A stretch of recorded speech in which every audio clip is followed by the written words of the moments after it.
हाय दोस्तों, आप सभी लोगों का आपके अपने YouTube चैनल UPPCL 2.0 चैनल में हार्दिक स्वागत है।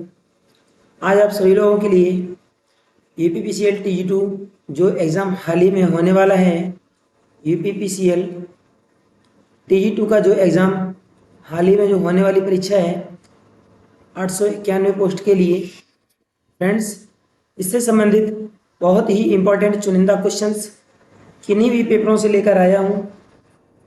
इसमें आपको 25 क्वेश्चंस का समावेश मिलेगा और समय भी आपको 20 मिनट का मिलेगा। तो फ्रेंड्स, आप इन प्रश्नों को पूरे समय में अथवा स्पीड को बढ़ा करके आसानी से देख सकते हैं। फ्रेंड्स, अधिक से अधिक रिवीजन करने की कोशिश करिए, जितना हो सके अधिक से अधिक रिवीजन करिए। जब आप रिवीजन ज़्यादा करेंगे, क्वेश्चन ज़्यादा से ज़्यादा टच कर पाएंगे। फ्रेंड्स, आपका सिलेबस और क्या हमको कौन सा प्रश्न कितने समय में करना है, इससे रिलेटेड आपको इससे संबंधित आपको एक विशेष वीडियो में प्रदान करूंगा और कुछ ही देंगे। तो फ्रेंड्स, स्टार्ट करते हैं क्वेश्चन नंबर 51 से। यहाँ लिखा है 2 वाटमीटर विधि की मदद से किसी बैलेंस लोड के लिए 3 फेज पावर माप में रिएक्टिव पावर, ठीक है फ्रेंड्स, कौन सा पूछा गया?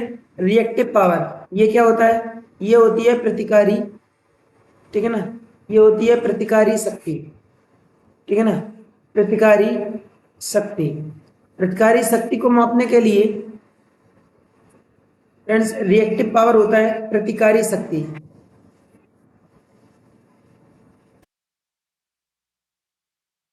प्रतिकारी शक्ति को मापने के लिए फ्रेंड्स किस विधि का उपयोग किया जाता है? तो दोस्तों, मैं आपको बता दूं, यहाँ 2 वाट मीटर मेथड और सिंगल वाट मेथड। यहाँ पर प्रश्न जो है 2 वाट मीटर विधि का है, ठीक है ना। जो क्वेश्चन है ये 2 वाट मीटर विधि का है। 2 वाट मीटर विधि में क्या करते हैं कि जो 2 वाट मीटर होंगे उन दोनों का हम क्या करेंगे, उन दोनों का रीडिंग मापेंगे, ठीक है ना।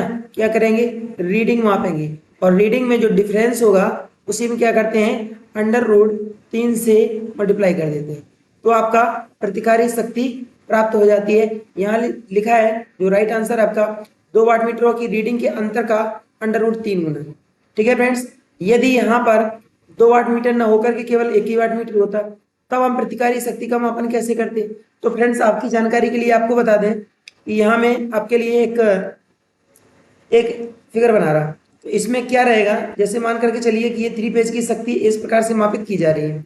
यहाँ पर क्या किया कि इसमें सीसी धारा कुंडली जो है ना वाट मीटर की यहाँ जोड़ दी है, और इस साइड में क्या जुड़ा है यहाँ फ्रेंड्स दोस्तों, यहाँ पर जुड़ा हुआ भार, ठीक है ना। और धारा कुंडली कहाँ जोड़े? धारा कुंडली जो है ना इधर आपका जुड़ा है भार, ठीक है, इस साइड में भार जोड़ दिया गया है। अब क्या करेंगे, ये आपका लोड हो गया, LOAD, ये लोड हो गया। और प्रतिकारी शक्ति आपको 1 वाट मीटर के द्वारा मापनी है, तो क्या करेंगे, सीसी के जस्ट पास में आपकी रहती है प्रेशर कॉइल, ये हो गई आपकी पीसी और ये हो गई आपकी सीसी। इसमें टर्मिनल कौन से होते हैं? ये होता है आपका M, ये होता है आपका L, ये होता है आपका C और ये होता है आपका V। अब क्या करेंगे दोस्तों, इसमें जो पीसी कुंडली होगी इसको हम किसी अन्य फेज के साथ, और इस एरिया में इसको हम किसी दूसरे फेज के साथ संयोजित कर देते हैं, तीसरे फेज के साथ। तो फ्रेंड्स, इस प्रकार से जब इसको संयोजित किया जाता है तो हम क्या करते हैं, प्रतिकारी शक्ति का मापन करते हैं। ये प्रतिकारी शक्ति 1 वाट मीटर विधि के द्वारा मापी जा रही है, ठीक है दोस्तों। तो फ्रेंड्स, इस प्रकार से हम क्या कर सकते हैं, इस प्रकार से रिएक्टिव पावर 1 वाट मीटर के द्वारा आसानी से ज्ञात किया जा सकता है, ठीक है फ्रेंड्स। याद रखना, इसकी पीसी को कैसे जोड़ते हैं, एक दूसरे पेज में, और सीसी को और एक दूसरे पेज में और एक दूसरे पेज में। ये कौन कौन से पेज हैं? R, Y और B। मान कर चलिए कि Y पेज में मैंने क्या जोड़ा, तारा कुंडली जोड़ दिया। R पेज में किसको जोड़ा? R पेज, और B पेज में जोड़ दिया पीसी को। और जबकि 2 वाट मीटर विधि में क्या होता है, 2 वाट मीटर के द्वारा डायरेक्ट रीडिंग निकाल लेते हैं, और रीडिंग निकालने के बाद क्या करेंगे, उसके अंतर को देखेंगे, दोनों वाट मीटर की रीडिंग के अंतर को देखेंगे, और उसमें जितना डिफरेंस आएगा उसमें √3 से मल्टीप्लाई कर देंगे, तो आपका रिएक्टिव पावर आ जाता है। चलिए फ्रेंड्स, नेक्स्ट क्वेश्चन देखते हैं। क्वेश्चन नंबर कौन सा है? क्वेश्चन नंबर है आपका 52। इसमें क्या दिया गया है, क्वेश्चन को ध्यान से पढ़ेंगे। इसमें बोला है कि 4 ट्रांसफार्मर ABCD, ठीक है ना, वोल्टता नियमन और दक्षता दी गई है। इसमें क्या दिया गया और पूछा क्या गया, अच्छी स्थिति में कार्यरत ट्रांसफार्मर कौन सा है? तो फ्रेंड्स, आपको बता दें कि जो रेगुलेशन होता है ना, क्या होता है, रेगुलेशन। ठीक है ना, जो रेगुलेशन होता है ये जितना कम होगा मशीन उतनी ज्यादा अच्छी होती है। ठीक है ना, मशीन उतनी ज्यादा कैसी होगी, मशीन अच्छी होगी। ठीक है ना, मशीन जो है ना उतनी ज्यादा अच्छी होगी। और जो दक्षता होती है, ठीक है ना, दक्षता जितनी ज्यादा होगी उतनी मशीन अच्छी होगी, उतनी मशीन अच्छी होती है। अब क्या करेंगे, अब इसमें इसी के आधार पर क्या करेंगे, इनको देखते हैं। इसमें क्या लिखा है 5% और इसमें 5%, इससे कम तो रेगुलेशन है आपका इसका और इसका। ठीक है ना, तो ए और बी तो कैंसिल कर दीजिए, इनके तो रेगुलेशन कम है नहीं, नियमन कम है नहीं। कम किसके हैं, 2% और यहाँ पर 2%, ये कम है तो 5 वाला हटा दीजिए। अब दक्षता किसकी किसकी ज्यादा है, इसकी है 94। ठीक है ना, ये दोनों तो हटे ही गए हैं, पूरा का पूरा ऑप्शन ही गलत हो गया। अब इसमें और इसमें देखिए एफिशिएंसी किसकी ज्यादा है, इसकी कम है इसकी ज्यादा है, 97 है, 96 है, 97 है।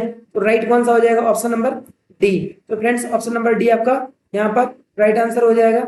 नेक्स्ट क्वेश्चन यहाँ पर दिया गया है, आयरन के वस्तुओं पर निकल प्लेटिंग की प्रक्रिया में आयरन पर सबसे पहले, याद रखना फ्रेंड्स, कापर की, ठीक है ना, कापर की क्या की जाती है, कापर की परत चढ़ाई जाती है, उसके पश्चात उसको बेहतर गुणवत्ता प्रदान होती है। तो निकल की जो पेंटिंग है वो बाद में करते हैं, सबसे पहले प्लेटिंग करते हैं किसकी, कापर की, और किस पर, आयरन पर, तो इसका लाइफ ज्यादा होता है।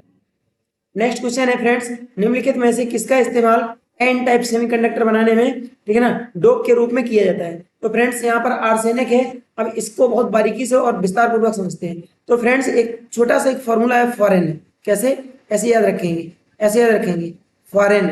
ठीक है ना, तो ये बताता है आपका एन टाइप के, ठीक है ना। और ये क्या है, इधर से लेते हैं फास्फोरस, ठीक है ना, ये होता है फास्फोरस, ठीक है ना, फास्फोरस।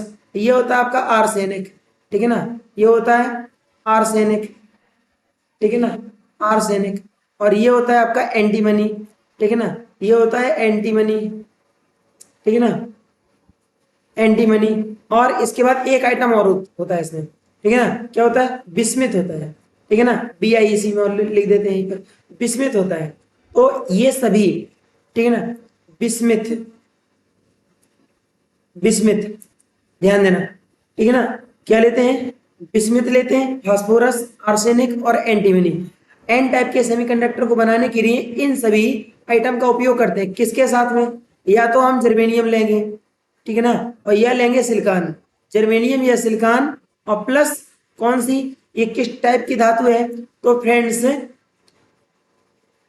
एक छोटा सा फॉर्मूला और है, इसको याद रखेंगे, 53Pn, ठीक है ना। इसको कैसे पढ़ेंगे, 53 पढ़ेंगे पूरा मिला करके, ठीक है ना, इतना पूरा मिला करके 53 पढ़ेंगे। और 5 को मिला दीजिए इससे और इसको इससे, मतलब एक सर्किल इस टाइप का बना लेंगे। और सर्किल बनाने से ये पता चलेगा कि जो एन टाइप के सेमीकंडक्टर हैं इसमें हम कौन सी अशुद्धि मिलाते हैं, पंच संयोजी मिलाते हैं, पेंटावैलेंट मिलाते हैं। तो यहाँ लिखेंगे पंच संयोजी, ठीक है ना, पंच संयोजी अशुद्धि मिलाते हैं, ठीक है ना।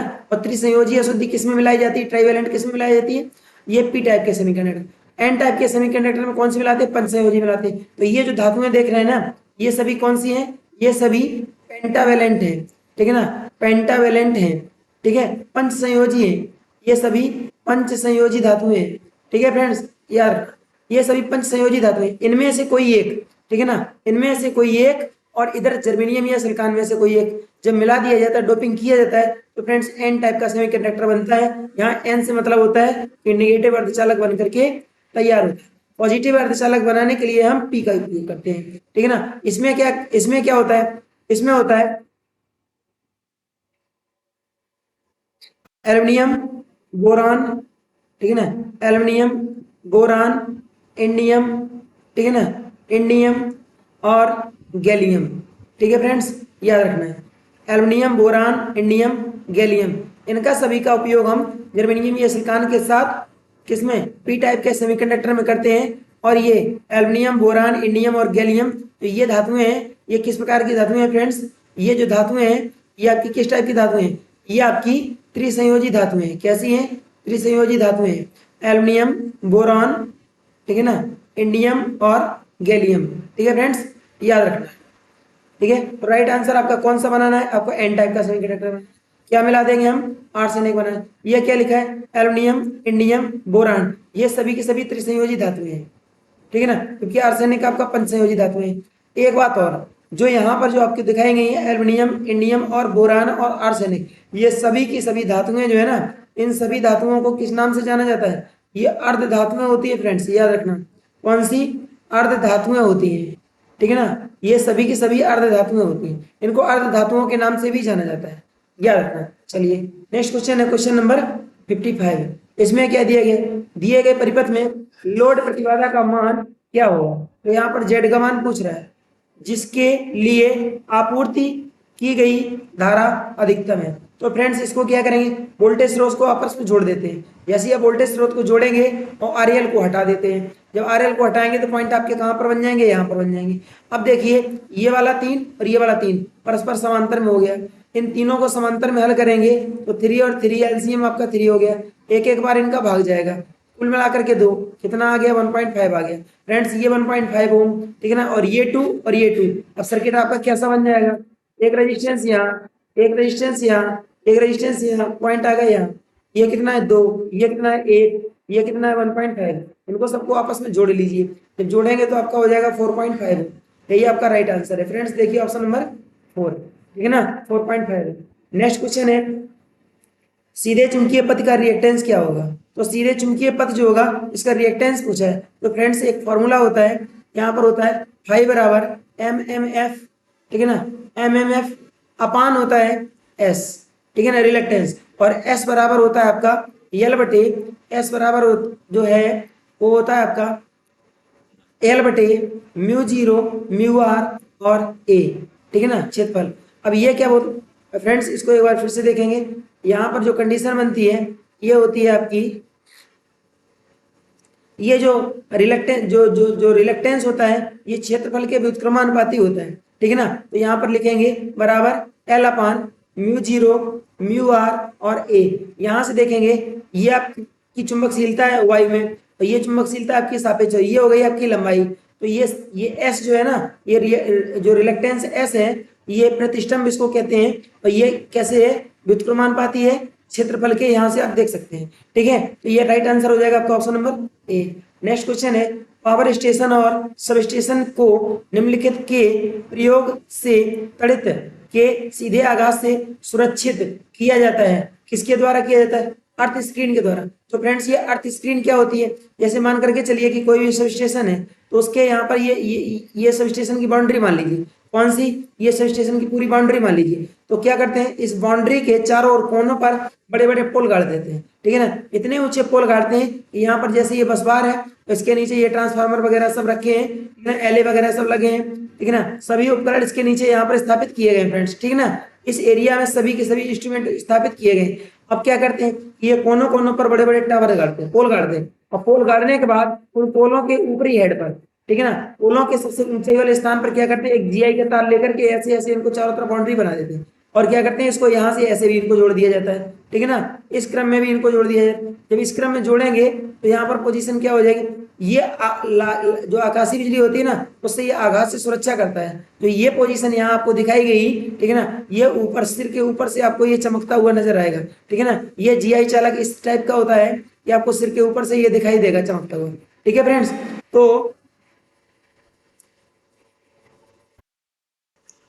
फ्रेंड्स जब सिर के ऊपर से ये वायर जो है जीआई वायर है ये सभी, ठीक है ना, ये सर के ऊपर होते हैं, मतलब जितने इंस्ट्रूमेंट सब स्टेशन में स्थापित किए जाते हैं उनके ऊपर सबसे ऊंचाई पर इनको लगाया जाता है, तो जो ये पोजीशन होती है इनको अर्थ स्क्रीन के नाम से जाना जाता है, ठीक है फ्रेंड्स, याद रखना। एक बात और है, जो पावर स्टेशन होते हैं और सब स्टेशन होते हैं इनमें कौन सी अर्थिंग की जाती है फ्रेंड्स, याद रखना, इनमें मैट अर्थिंग की जाती है। कौन सी अर्थिंग की जाती है, मैट अर्थिंग की जाती है, इस बात को याद रखना, ठीक है ना, मैट अर्थिंग का उपयोग किया जाता है। चलिए नेक्स्ट क्वेश्चन है यहाँ पर, अल्टरनेटर के स्टेटर में रिएक्टेंस इलेक्ट्रोमोटिव बल, ठीक है ना, रिएक्टेंस इलेक्ट्रोमोटिव बल जो होता है, ठीक है ना, ये कितना होता है 90 डिग्री से करंट को लीड करता है। ये बता रहा कि जो जो जो रिएक्टेंस इलेक्ट्रोमोटिव फोर्स होगा ये क्या होगा, ये सॉरी यहाँ से 90 डिग्री जस्ट 90 अंश जो है ना, 90 अंश लीड करेगा किससे, धारा से। ये जो धारा है ना इसके जस्ट 90 डिग्री लीड करता है अल्टरनेटर में, ठीक है ना, स्टेटर अल्टरनेटर के स्टेटर में। चलिए नेक्स्ट क्वेश्चन है आपका क्वेश्चन नंबर 60। इसमें बोला है टेलीजेंस के प्रमेय के मुताबिक किसी नेटवर्क में n शाखाओं के लिए तत्काल पावर का योग हमेशा शून्य के बराबर होता है। फ्रेंड्स याद रखना, right answer option number B. Next question है किसी बैलेंस थ्री फेज सिस्टम में जीरो फेज सीक्वेंस करंट होता है, ये कैसे निकालते हैं? ये होता है आपका आई आर, ठीक है ना, आई आर। जो जीरो सीक्वेंस फेज होगा आई आर, आई आर ये होता है plus I Y plus I V equal to ये जीरो हो जाएगा, ठीक है ना। एक तो ये कंडीशन होती है, एक होता है आई एन बराबर जीरो, और जीरो जब जब फेज सीक्वेंस शून्य होता है उस समय वेक्टर कैसे हो जाते हैं फ्रेंड्स? ये सभी के सभी समांतर हो जाते हैं और परस्पर बराबर होते हैं। आई आर बराबर आई वाई और बराबर आई बी, ठीक है ना, आई बी ये सभी परस्पर कैसे हो जाते हैं? ये बराबर हो जाते हैं। आर वाई और ये बी ये परस्पर कैसे होते हैं? इक्वल हो जाते हैं उस अवस्था में, ठीक है ना, जब जीरो फेज सीक्वेंस होता है। Right answer option number A हो जाएगा।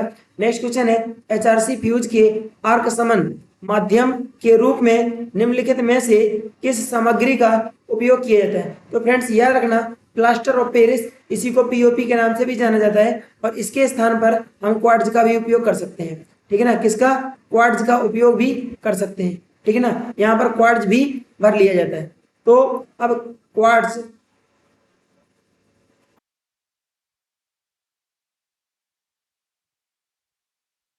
क्वार्ट्ज का भी उपयोग किया जाता है, और क्वार्ट्ज को हम क्या कहते हैं? क्वार्ट्ज को फ्रेंड्स कहते हैं स्फटिक, ठीक है ना, स्फटिक के नाम से भी जानते हैं।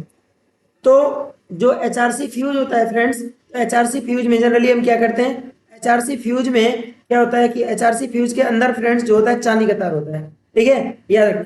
एचआरसी फ्यूज के अंदर जो है चांदी का तार होता है, और इसके टर्मिनल जो है ना इस साइड में निकले होते हैं, यहाँ पर होल होता है, इस साइड में निकले होते हैं, और इसके आंतरिक ये जो है इसको हम तंतु के नाम से भी जानते हैं।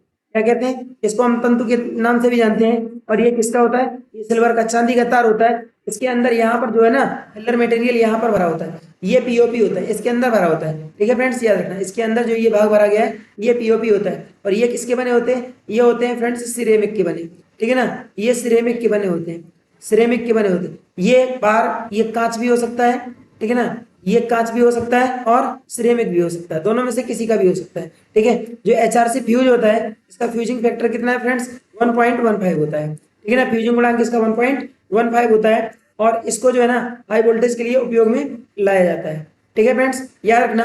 वैसे जनरली 66 केवी पर इसका उपयोग सर्वाधिक किया जाता है। चलिए नेक्स्ट है क्वेश्चन नंबर 63। इसमें क्या है? नोडल विश्लेषण एन नोडों वाले किसी नेटवर्क के लिए अज्ञात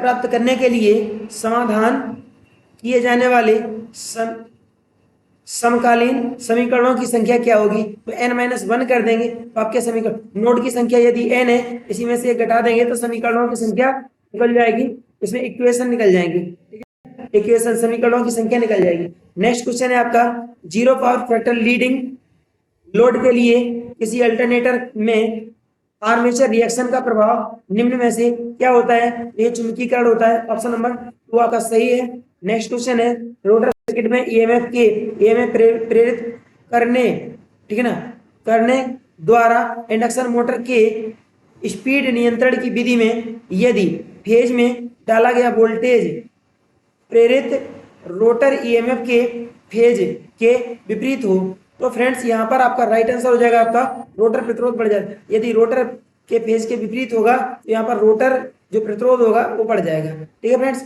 नेक्स्ट क्वेश्चन है आपका किसी इंडक्शन मोटर के टार्क विशेषताओं में, ठीक है ना, सिंक्रोनिज्म के निकटतम सामान्य गति पर टार्क होगा। तो फ्रेंड्स याद रखना स्लिप के सीधे समानुपाती जो टार्क है ये स्लिप के सीधे समानुपाती हो जाता है इस स्थिति में। चलिए नेक्स्ट क्वेश्चन है आपका क्वेश्चन नंबर 67। इसमें क्या बोला है? रोटर रेजिस्टेंस स्टार्टर की मदद से स्लिप रिंग इंडक्शन मोटर को चालू करने के दौरान रोटर सर्किट में रेजिस्टेंस की प्रविष्टि होने के कारण होता क्या है? स्टेटर धारा घट जाती है और टार्क बढ़ जाता है। राइट ऑप्शन है आपका ऑप्शन नंबर 3। नेक्स्ट क्वेश्चन है क्वेश्चन नंबर 69। इसमें क्या बोला है कि सिंगल फेज ट्रांसफार्मर के समांतर प्रचालन में डेड शॉर्ट सर्किट, ठीक है ना, हो सकता है यदि गलत ध्रुवीय समांतर या समानांतरीकरण, एक तरीके से कहेंगे कि गलत तरीके से उसके जो है ना जो फेज वगैरह होंगे, उनको जो फेज होते हैं उनको हम गलत तरीके से जोड़ दें, उसकी ध्रुवता जब गलत हो जाएगी ना,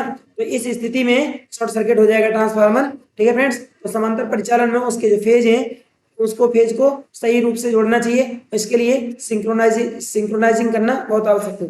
ठीक है ना फ्रेंड्स, तो राइट आंसर है आपका option number A. Next question है आपका, निम्नलिखित में से कौन सा भारत में आमतौर पर इस्तेमाल होने वाला सर्किट ब्रेकर है जो ग्रामीण आउटडोर अनुप्रयोगों के लिए होता है और ये 22 किलोवाट से 66 किलोवाट के बीच में उपयोग लाया जाता है। फ्रेंड्स याद रखना, वैक्यूम सर्किट ब्रेकर इसको कहते हैं। ठीक है ना, SF6 सर्किट ब्रेकर का उपयोग 132 केवी और इससे ऊपर की वोल्टताओं के लिए कितने 765 केवी तक की वोल्टताओं के लिए सल्फर हेक्साफ्लोराइड सर्किट ब्रेकर का उपयोग किया जाता है। एयर ब्लास्ट का उपयोग किया जाता है किसमें, ट्रेन में। ठीक है ना, ट्रेन जो होता है, ट्रेन या ट्रामवे, इसके इंजन में होता है। ऑयल सर्किट ब्रेकर का उपयोग जनरली हम किस पर करते हैं, ये 132 केवी, ठीक है ना, 132 केवी और इससे नीचे, ठीक है ना, और इससे नीचे कितने 33 केवी तक भी इनका उपयोग किया जाता है, इसका उपयोग यहाँ पर किया जाता है। ठीक है फ्रेंड्स, चलते हैं नेक्स्ट क्वेश्चन दिया गया है, लिखा है हर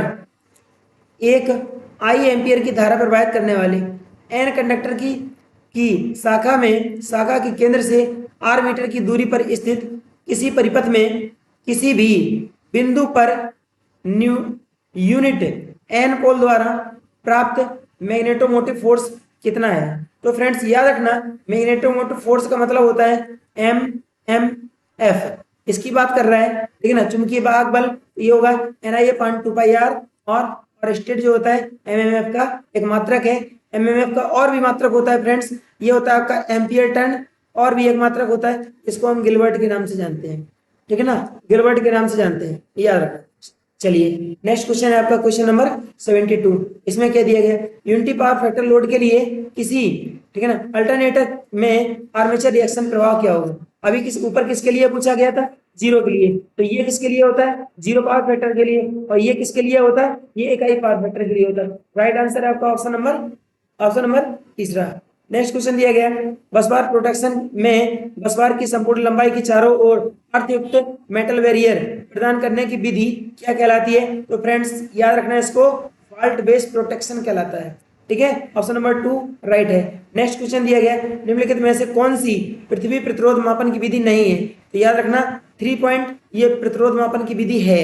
दूसरा पॉइंट दिया गया, क्षमता में गिरावट पद्धति, ठीक है ना, फॉल ऑफ पोटेंशियल मेथड, ये भी है।